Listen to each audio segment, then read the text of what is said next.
Hello, everyone, and welcome. Let's dive right into today's topic. In this program, we're going to explore how to become more confident. Stay with me, okay? We'll start today's lesson by tackling the question, how can we build confidence? This is a question that so many people wonder about, and I truly believe it's a real challenge that many of us face. We want to understand it and find ways to overcome that lack of confidence, transforming ourselves into someone captivating, someone who exudes real confidence and positivity in the eyes of others. That's not an easy task, though. So, if we want to achieve everything I just mentioned, the first step is for all of you to develop a clear definition and a deep understanding of what confidence is, what a lack of confidence looks like, and why we feel confident or not. The answer lies in two simple words: inner strength. Inner strength determines everything. Are you confident? It all comes down to your inner strength. When your inner strength is high, you'll feel confident. When it's low, naturally, you won't, no matter how hard you try to convince yourself otherwise. Inner strength means the knowledge, skills, abilities, and understanding you carry within you. Let me give you an example. Imagine you're preparing for a running race. If you're someone who trains every day, stays healthy and fit, and consistently wins practice runs, is your inner strength high or low? Definitely high, right? With high inner strength, you'll naturally feel very confident. That's the beauty of it. But now, consider the opposite, another participant in the same race, someone overweight, lazy, who only joins the runs with teammates and always finishes last. Do you think this person feels confident? Clearly, they don't, even if they try to psych themselves up with affirmations like, "Oh, I should be confident. I'll try to win. I will." Deep down, they know they're not confident, that's a certainty. So, please remember this, the root of confidence lies in inner strength. If you're skilled, you'll feel confident. If you're not, you won't. That's it. But there's something else I want you to understand clearly: don't confuse confidence, a lack of confidence, and the feeling of nervousness when doing something. Don't mix them up. Sometimes, we get nervous, but that doesn't mean we've lost confidence. For example, I might have a lot of confidence inside me, but when I meet certain clients, because their company is so big, I step into a room full of executives, and my hands get cold, and I feel a bit shaky. That doesn't mean I've lost confidence. After 15 or 20 minutes, I'm back to normal. So, keep this in mind: confidence and lack of confidence are completely different from feeling nervous or not.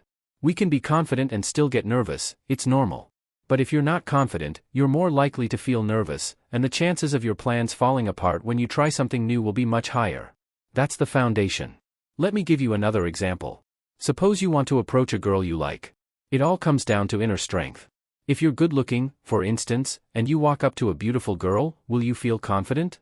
Yes, you will, even if you're a little nervous, right? Imagine stepping out of a Porsche, a Lamborghini, or a Ferrari, walking over, and asking, "Hey, what's your name?" You'd feel confident, naturally. But now, picture this: you're just a student, eating 3 meals a day and still asking your parents for money. Then you see the school beauty queen, stunningly gorgeous. What now? You look at yourself, maybe you're 5 feet 3 inches, and think, what do I even have to offer? If your inner strength is low, and your skills or knowledge are average, and all you do is play video games all day, you won't feel confident when pursuing that goal. That's the core reason to remember: to be confident, you need inner strength.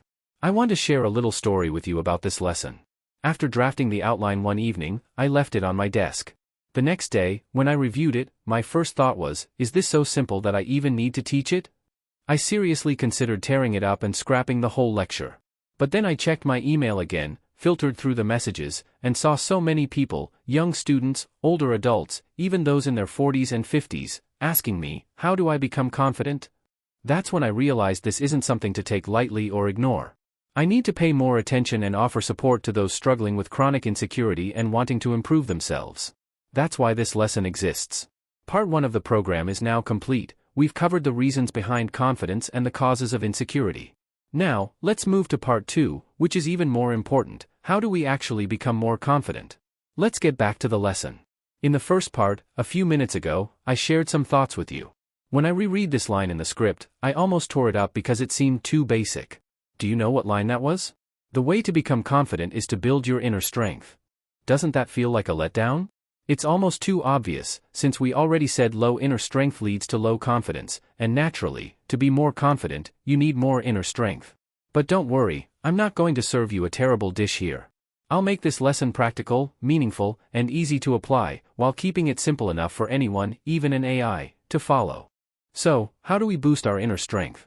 Maybe you're waiting for a magic wand, a special method, or some secret technique to become more confident. Let me be clear, if such a shortcut or magic trick existed, you wouldn't be emailing me, begging for help to overcome insecurity. You need to understand this: there's no quick fix, no magic spell, no secret hack to become confident, except for the steps I'm about to share. This is a framework that starts with choosing a field you enjoy, even just a little. You don't need to be passionate about it right away, you just need to like it a bit. That small spark of interest is often the beginning of a deeper passion.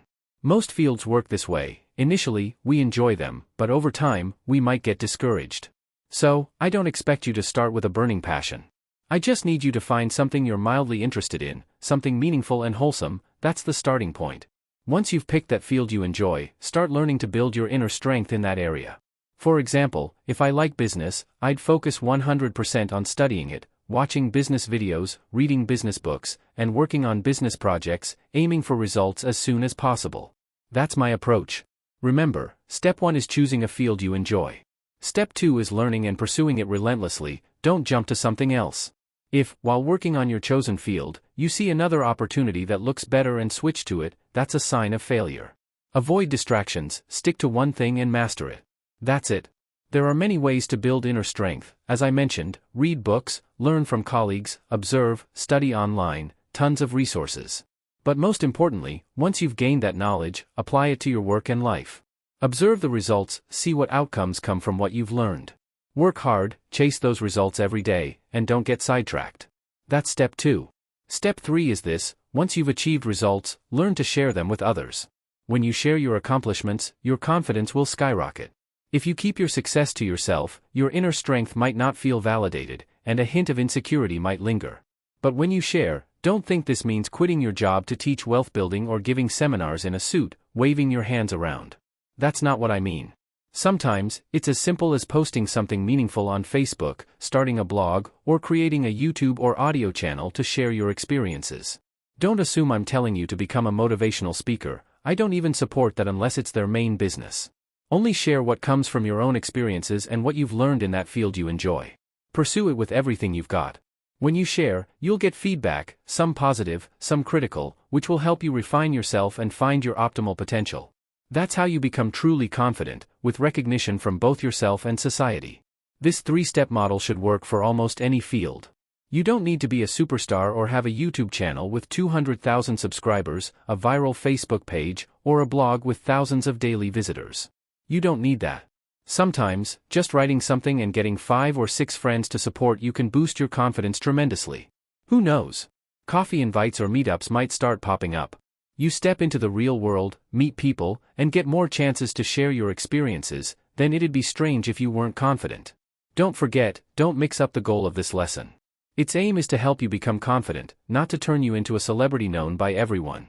Fame comes with its own price. I think confidence is enough. With confidence, you'll feel steady and strong in your mindset and spirit, no matter what you do. Let me repeat the 3 steps one more time. First, choose a field you enjoy, even just a little.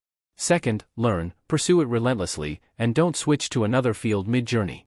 Third, share your successes, or even your failures, on platforms like Facebook, blogs, YouTube, SoundCloud, Instagram, or Zalo. The feedback from others reading your insights or experiences will help you grow more confident. This is the formula I've used, and today, I can confidently say I'm a very confident person. I hope I can pass some of that confidence on to you, inspiring you to try. Thank you for watching this video.